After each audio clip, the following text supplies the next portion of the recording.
Greetings, everyone. This is Reverend Erica Whitaker. I'm bringing you a new podcast series with the BSK Flourish Studios. This podcast series is titled E3, Women in Ministry. E3 meaning equipping, empowering, and educating theological institutions and churches all around the world about the importance of women in ministry. We hope you enjoy this podcast. Greetings, everyone. I am so grateful for our next guest on our podcast all about equipping, empowering, and educating ministries on the importance of women and the roles of women that they have had and continue to have in the life of the church and institutions. Let me introduce you to Reverend and soon-to-be Dr. Anastasia Holman. We are so grateful that you're not only part of our BSK community, but you're part of this amazing CPE and church ministry up there in Indianapolis. Please share with us a little bit about what you do, your roles in ministry, all that you have accomplished in your life. Well, Reverend Dr. Erica Whitaker, and to the guests and visitors and friends, I'm acting like I'm at church, but yes, good morning, good afternoon, welcome to the podcast. And I am Reverend Anastasia Holman, soon to be doctor. I am also serving as the Director of Chaplaincy Education for the Indiana University Health System, which under my basically leadership is the certification and accreditation processes that happen in clinical pastoral education. I'm an ACPE certified educator, as well as a board certified chaplain. That's NAVAC, which is Naval Board Certified Chaplain, as well as BCCI Board Certified Chaplain. I'm an ordained elder in the African Methodist Episcopal Zion Church. And for the AME Zion Church, I'm the Midwest Episcopal Area Director of Specialized Ministries, and I currently serve in the Indiana Annual Conference as the chairperson for Specialized Ministries and also the Women's Coordinator for Women's Ministry in the Indiana Annual Conference. And so I am busy and married with two beautiful young adult children, and I'm going to throw my mom and the two cats to also come into the fold, who also bring some encouragement and laughter and play in our lives. So thank you for having me today. Oh my gosh, I just learned so much about everything that you did. Were you about to add something too on that long resume? Well, yes, and so I left out something. So I'm co-faculty for religion and spirituality and medicine for the IU School of Medicine, and I'm part of the Daniel Evans Spirituality Center as part of their faculty. And so education and teaching is kind of one of the things, and I'll get into a little bit more as part of my calling and what I actually heard God calling me to, preaching and teaching. Whew. Yeah, so you're pastor, prophet, priest, all of these in one, and your roles as not just a proclaimer of the good news through teaching, through service, but you're also a mother, a daughter, a wife, a cat mother. Yes. This is oftentimes what people don't realize. When I bring guests onto this podcast, I'm like, you know not what they do. It's like we only see like the iceberg. You're like, oh, look how nice. And then we have all these layers underneath. I know that as somebody who's been through 5 units of CPE, how critical CPE is, and not just equipping ministers for the gospel, but also just equipping the soul. Particularly the soul of those who may not fully understand their calling. And maybe that's a good place for us to start. When I was 23, I did 5 units of CPE in my first year being called to pastor, coming out of a world that did not support women, could not imagine women in the pulpit. And so CPE was life-changing for me. How did you get into CPE, and why do you stay in it? And what exactly is your experience with CPE? How did I get into CPE? So I did my MDiv at Christian Theological Seminary in Indianapolis, where I do the work at IU Health. And I was only taking, my denomination does not require CPE. I took CPE because I kept hearing from my peers and colleagues how it would help with ministry practice, and I wanted to be the best minister that I could possibly be. I wanted to be integrated. I didn't want to be out there harming people. I really take, not just in the past, I really take my calling to ministry very seriously. And the first thing I heard, because I'm like, okay, God, if you're calling me, what do you want me to do? And I clearly heard teach and preach. And I was like, okay, then I got to answer. And so I'm doing seminary. And after hearing it, I chose to take it. I have a desire to do what God has called me to do. And so part of that was taking CPE to learn about myself. Now, I thought that I was just going to be learning about ministry. What I actually learned about was about me, like my inability sometimes to say no, which still rises up when hungry, angry, lonely, or tired. I Preach started on. to learn. I started to learn about the myths of the good girl, as Wimberly talks about. So I started to learn about the myths in my life, and even that my family had to be perfect to be in ministry. So there were just a lot of things that CPE really helped me with, grounding me in my theology. Do I really know what I believed? As I walked into patients' lives, I had to learn, like, oh, how how does my integration affect me in ministry? So I stayed with it because I actually it's transformational, and I think that everyone should take a unit of CPE, if not falling in love with it. Like, I didn't know I was going to fall in love with it. I even had someone in my first unit say, "You should be a chaplain," and I said, "I'm not doing that. I'm going to be in a church, and I'm going to be, now, mind you, I'm going to be assisting pastors." That was my vision. May have been limited in scope. It may have been out of fear. And yet I was like, no, I'm going to assist. So I needed to go back and do something. You go to school, still didn't really know, teach and preach. What does that mean in a church? I didn't want to be a pastor. And really, our denomination is geared toward people who are pastoring until recently specialized ministry. And then I did a residency. And I will never forget my husband. I was giving him some instructions, like, when you go to the hospital with your sister, don't do this, don't do that. He just stopped and said, "You must love what you're doing because you're glowing." And I was like, I'm glowing. And then I'm sitting across from my educator thinking, I could do that. So I'm also worried about my personality. Like, I don't get the full picture. It's a journey for me. I get little bits at a time so that I don't have time to say, "You heard me earlier, I'm not doing that." So, and I stay because I'm here to ensure, as the late Reverend Dr. Katie Geneva Cannon said, I'm here, I tweak it a little bit. She would say, we must do the works that our souls must have.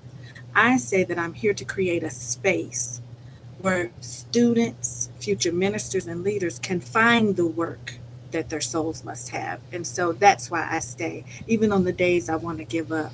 It is a calling. It is not just something to do. And so for this time, I've been called for this season.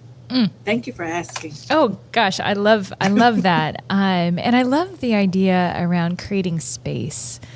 And in a world that is built upon scarcity, people believe that there's not enough space. There's not enough space for women in the pulpit. There's not enough space for the soul work we need to keep on doing as ministers of the gospel. There's not enough space or resources. And so I love that you are creating space.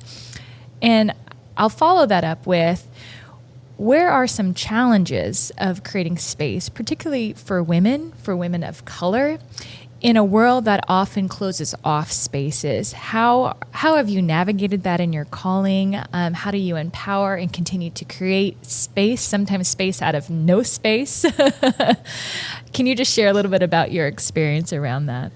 So I can, and it may be a long answer. I remember when I first accepted my calling, and I struggled with it. And it's not that I grew up, I grew up Baptist, missionary Baptist. And as I got married, I went to AME Zion. And it was in the church, AME Zion Church, I began to learn about, and I'm in I won't tell you my age. I was older, more mature, right? It was not my first career. And I saw a woman in the pulpit for the first time in the AME Zion Church, like doing ministry and preaching and doing communion. And I was a child that grew up, I would play church. So I'm going a long way around because I'm a preacher. I would play church, right? And my cousins would always put me and my female cousin in the choir. And I asked, even at an early age, why? Why can't women preach? So even at an early age, I'm asking these questions. I didn't know I was going to be called to preach later, but I've always been that voice that will hold up those for the margins. But I remember accepting my calling to preach. My pastor at the time helped me wrestle with it, and he ended up saying, "What do you want? Angels to come out the sky with harps playing and tell you, yes, you've been called?" And I'm thinking, yes, this is serious. But when he went to one of the leaders in the church to set up my first sermon and just have a conversation, that leader said, "Oh, she's going to be an exhorter." And my pastor had to say, "No, a preacher." So from the very beginning of accepting a calling to preach and teach, there was someone who wanted to place a limit on where I could go. And then that wasn't the first time that I've had challenges. Once I uh, assisted pastors, there was one pastor who became, I think, I don't know what it was. He told me one time we went to visit another church, and he tells the other pastor, "She's trying to take my pulpit." And I'm thinking, I don't want to pastor. I don't, that's not my calling. And the other pastor says, "No, she doesn't. And if she gets it, that means God had something for you to do."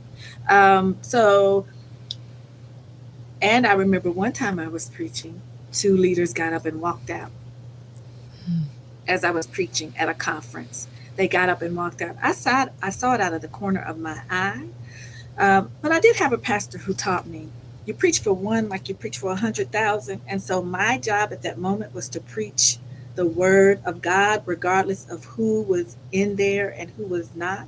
And I was even challenged later when they came to me and said, "Oh, I'm sorry, I had to leave." And I said, "That's okay." I said, I was preaching. "Well, you would want to care." And I was thinking, oh, okay. I think that, God called me to this, so it didn't matter.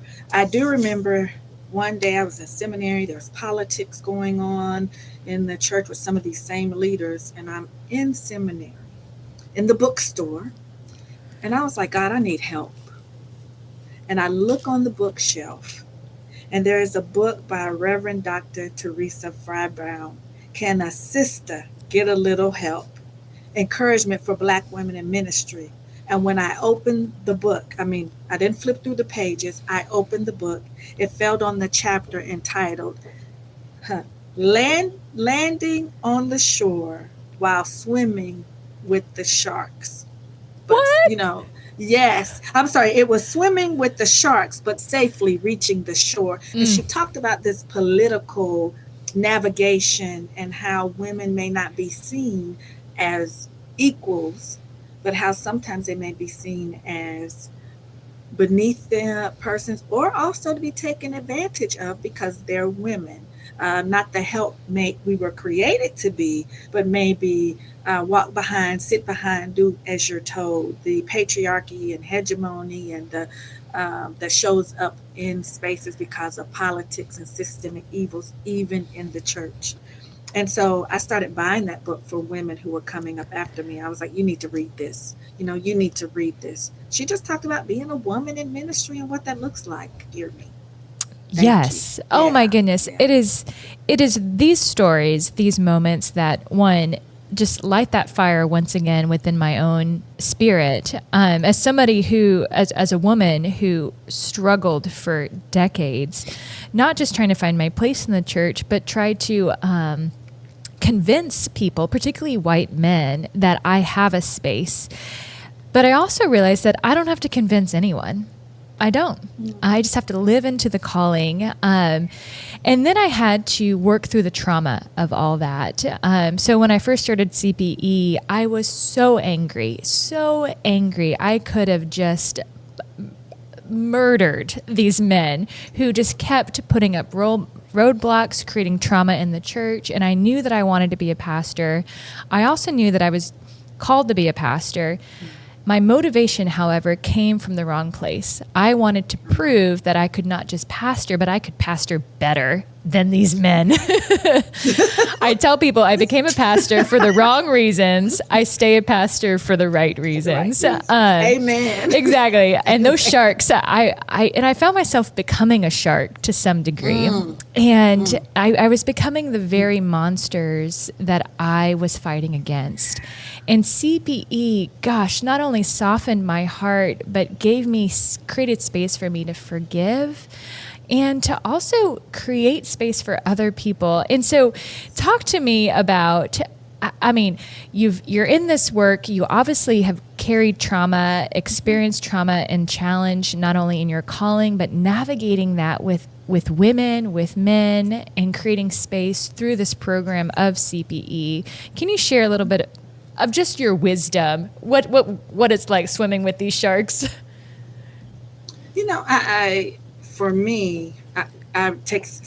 take teaching and preaching seriously. I do really believe in the principles of CPE, which is action, reflection, new action. And as ministers, I hope we're doing our reflective work.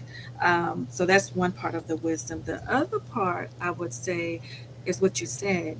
The more that I can know about myself and how I'm showing up, whether I heard you say, I was doing it for the wrong reason, now I'm doing it for the right reason. If you did not take that time to reflect on the trauma, on the grief, on the ACEs, on anything that's causing harm with inside that is going to keep me not in line, mind, body, and spirit, some work needs to be done on that, whether it's CPE, whether it's therapy, whether it's spiritual director, whether it's ministry alliance. There has to be something for me, who is always giving out, to have a safe and sacred space or courageous enough space to begin to do some of that work. So I'm not bleeding on other people. I know they talk about walking wounded. I once heard about walking bleeding. And so I don't want to leave my blood spewed on other people and hurting them and harming them. So yes, it is important to have, I go to therapy probably twice a week, every other week. And then I'll ease it up. But when I feel that something is not right, I'm back on my therapist, kind of like, no, I need to work some things out. I also stay in devotion. I heard this last night as I was teaching the pastoral care course at BSK with Dr. Steve Ivy. I heard, it's important to reflect, but it's also important to just take care of ourselves as we are navigating the sharks. Are we having some fun? Are we doing more than just prepping for preaching and not doing our own devotional time? I think that's how I've learned to navigate some things. I tell people that since I've been in this world, especially the first 2 years, I hadn't done so much praying and fasting in my life, like really finding the things that were grounding for me. So praying, fasting, and I literally heard once the Holy Spirit say to me, be as gentle as a dove, but be as wise as a serpent. And so learning how to navigate those things, having my peer partners. I can't ask students to do or staff to do what I'm not willing to do. And that is to use the principles of action, reflection, action, speaking the truth in love, creating that space, doing some active listening. I will spend a day. So I'll do this today after we get done. I'll sit down and I'll do a mini verbatim, like she said that, I said that, she said that, I missed it there. I'll do that with people if something doesn't go right, to know what my part is. And then I'll go back and say, I'm sorry. Or I'll go back and say, forgive me. But I shared with someone the other day, we had to have a moment and have a conversation, speaking the truth in love, not to harm people, but really to hold up mirrors so we can see an authentic relationship together. I told her one of the most important things in my life is the anointing on my life. It is God, my family, and then what God has called me to do. And that's who I am. And that's important to me, like making sure that I stay aligned with the calling that I've said yes to. Yeah, and staying grounded is way easier said than done. And you just gave some really beautiful, practical ways of doing that. And oftentimes when you say things like self-care, people particularly women are like, "Oh, I don't have time for self-care," or I don't have money to go get a pedicure every time I need self-care. But it sounds like self-care is way more than that. Particularly when you're in the work day in and day out, the necessity for caring for self as a priority in our relationship, not just with God, but also with the Holy Spirit, cultivating this. Can you elaborate on self-care maybe in ways that people had not imagined before? I want to go back to the two that you named. Really simple. I got to pay for a pedicure. No, you actually don't. You go to the store, you get some nail polish. You put you on some nice soothing music. You sit in your own home and you take time to polish your nails. Even if you can't get a pedicure, you can polish your toenails, and it's time for yourself. It's just a slowing down, of being still and being present with your body, your mind, and your spirit. Taking a good nap after you've preached, deciding, yes, I'm going to nap today. It's something about some good after church naps. My family knows already, like, she's going to not do that today. Setting appropriate boundaries. No, I teach this companionship training class too for some work we're doing at IU Health. And a part of the companionship training says it's okay to say, no, I'm not able to do that. If we have trouble saying no, we can add, I'm not able to do that. That's a form of self-care, setting boundaries. It doesn't cost anything. And if I don't do it up front, it is going to cost me later some time, my energy from my body. My spirit may become vexed. I may even get angry at people for me saying yes, because they expect me. No, that's really me saying yes to things that I could have said no to. Self-care is needed. I've learned this. See, I'm always learning too. I've learned this teaching the course at BSK. We should always take at least one day off a week. Sabbath keeping. About Sabbath keeping. And I learned this. And this comes from Steve Ivy too. I heard him saying, if we don't keep Sabbath, then we are really sinning against God. It is written, we're sinning against God, not only ourselves and our families. I can't pour from an empty cup. I can't even play from an empty cup. Work from an empty cup. I should be playing to work, not working to play. And so taking that time out to just say, no, I'm not doing it. It's okay to say no. It took me a long time to be able to say no. In fact, my husband told me one time, you're in church more than a worship guide. Wow. So he letting me know your boundaries are off a little bit. What's really going on with you? It doesn't cost money to just stop and have a staycation. So we should do every week one day, every quarter maybe like an extended weekend, and once a year at least a week to say no. I'm not doing it to care for self. And if you can't afford to go anywhere, stay home. Mm-hmm. Rest, sleep in, do some of the projects you had around the house so you could think better if it's the clutter. Just stop and be still. Journal, dance, gardening. Remember the things that we loved before we were called. What feeds our souls? That's self-care. Healthy ways. Yeah, and that's creating space for the soul to blossom. And that's kind of how I view self-care. Some people, and I often used to view self-care as a recovery time. But the moment we can reframe that as not just like a respite, but a way to renew, but also to create space for the soul to blossom. So it's not just a time of healing, but it's a time of grounding where we can leap up off of. And I find that I actually have more energy and my work life is way more productive when I actually rest. It's like God knew what God was talking about when it said, like, keep the Sabbath holy. Oh, yes. Okay. Set it apart. I need that. But that can be really hard for anyone, but specifically for women. And you gave us this incredible resume. And you were talking to us about how you keep Sabbath and self-care. But I have learned from particularly my sisters of color who really struggle finding space in their work life, in their ministry life, in their home life, in just the pressures of the world on them to actually cultivate that, especially when they have 2 cats, 2 kids, a mom, everybody at home, juggling all these things. So what might you be able to offer, particularly for women of color, that they may not have some of those, those spaces? So I don't know that if I have it to offer in a new way, I'm going to share some things that I've learned. One, I would say womanist theology has been that space. And you're going to say, how is womanist theology that space? It began to give me the okay to say, I can stop. Actually, there is a NAP ministry, womanist led, and then they say that rest is resistance.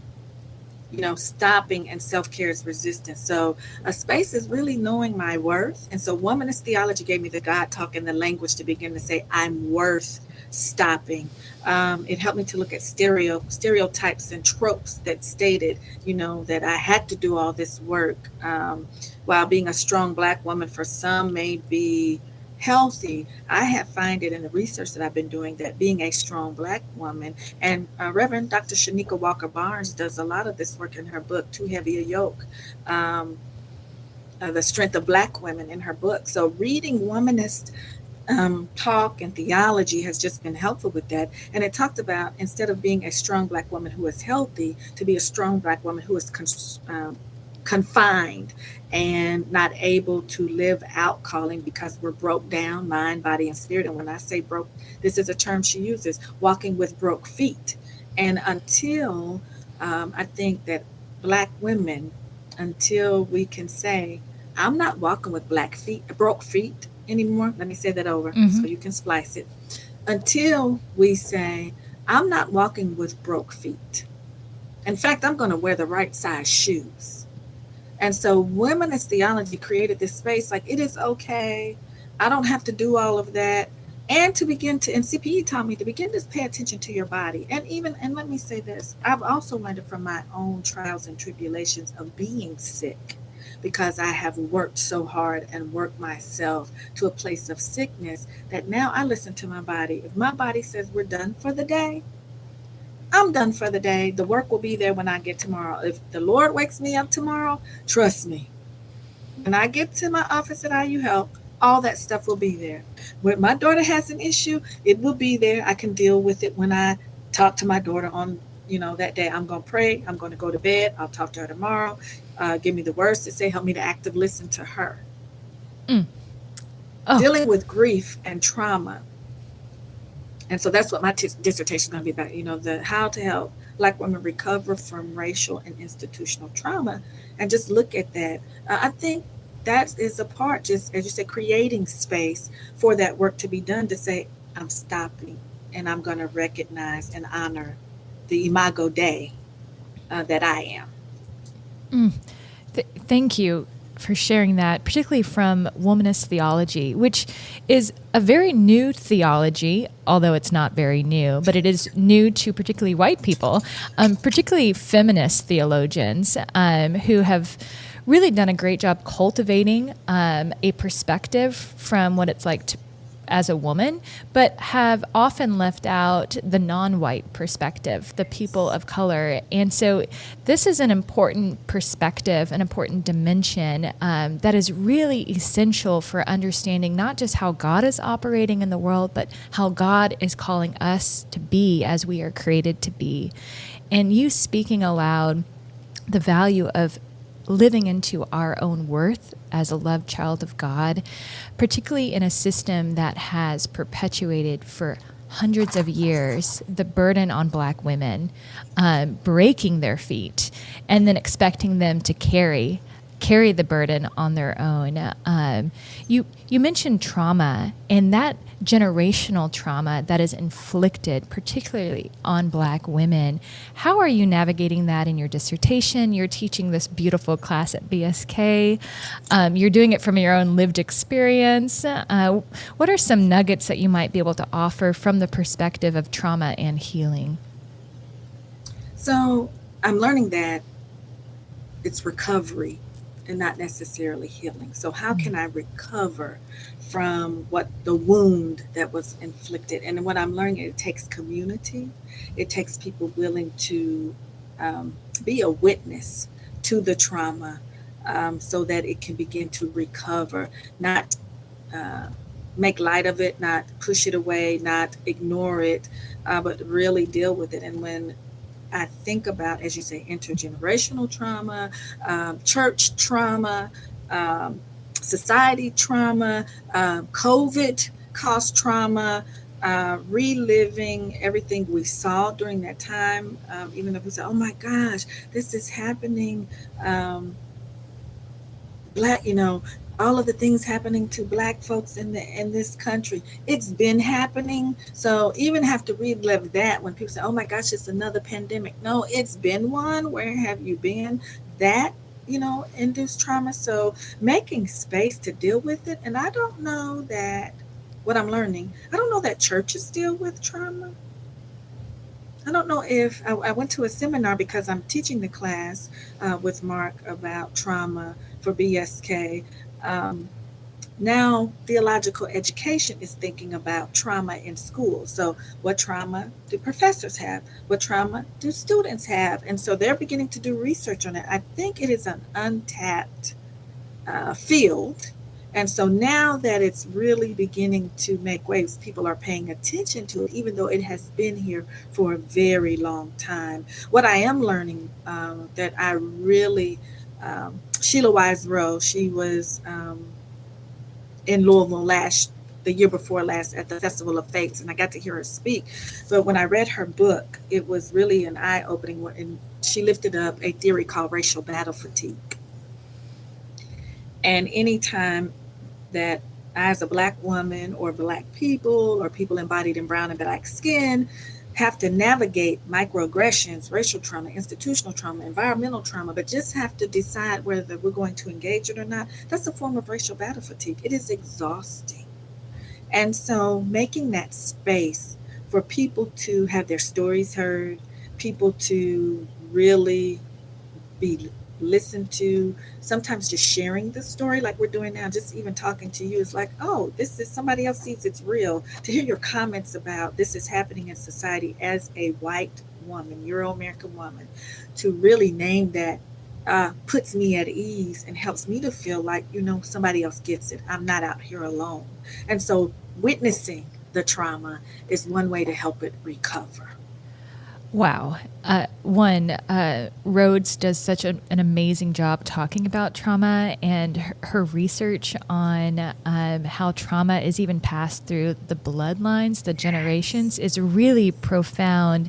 And it really puts in perspective, not just as a woman, but as a white person, to witness or to even see something that was created as invisible in a way that the system just doesn't allow for until someone can name that.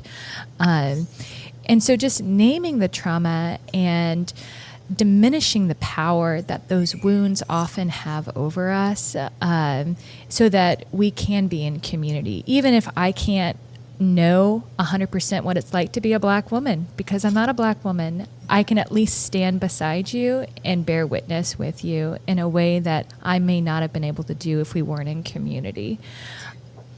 And can you imagine where the church would be, where ministry would be, how the world would be if we all did that together and continued making this space? And yet here we are in the church saying, who gets to do some of the witnessing? Who gets to bear witness? If you don't look like this, you cannot. And how harmful that is right in the church. And because we're talking about women today, women being harmed and wounded because they know they're created in the image. And yet even my being is not being witnessed as valid and legitimate, which causes trauma.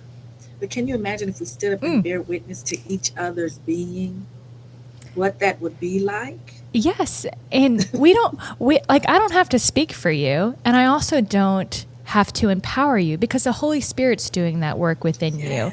And I think that is part of the reshaping, the reimagination, that holy imagination that I hope this podcast can illuminate. So you said, can we imagine? Let's do that right now as we kind of wrap up this podcast. Let's just imagine. Let's do some holy imagination. What would you imagine the church could look like if we were to put these practical things, bearing witness, seeing, speaking, standing beside? How would you imagine this to be so that we might educate other churches, other ministers, other institutions on some holy imagination? So if I were to imagine that we were bearing witness to each other's personhood, to everyone's trauma, let me say that again, splice that out. Mm-hmm. If I could imagine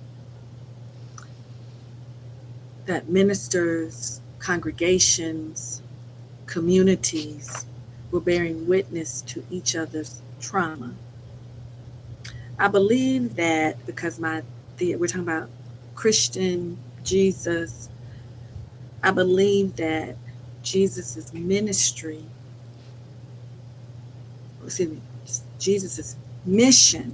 would become the ministry. And I also believe that the Spirit of the Lord is upon me, for He has anointed me to bring good news to the poor. He has sent me to proclaim that captives will be released, that the blind will see, and that the oppressed will be set free, and that the time of the Lord's favor has come. That's what we would see. People would be set free.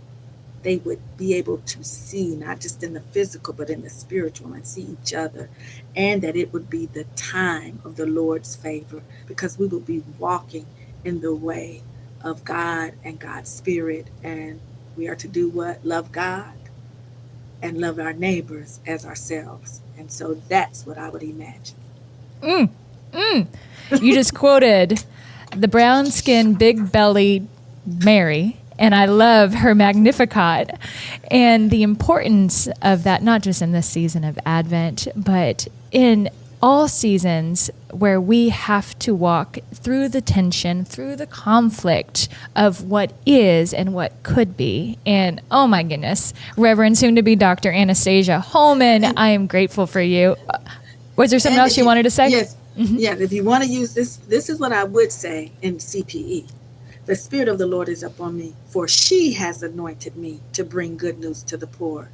She has set me to proclaim that captives will be released, that the blind will see, that the oppressed will be set free, and that the time of the Lord's favor has come. So that you can choose whichever one you want. Oh, I'm using the latter. I'm using the CPE one, yes, because one, God takes on no gender, but I do believe that God is mirrored through those who are stuck on the bottom. And she is doing a magnificent work through you and through your ministry. Thank you so much for sharing.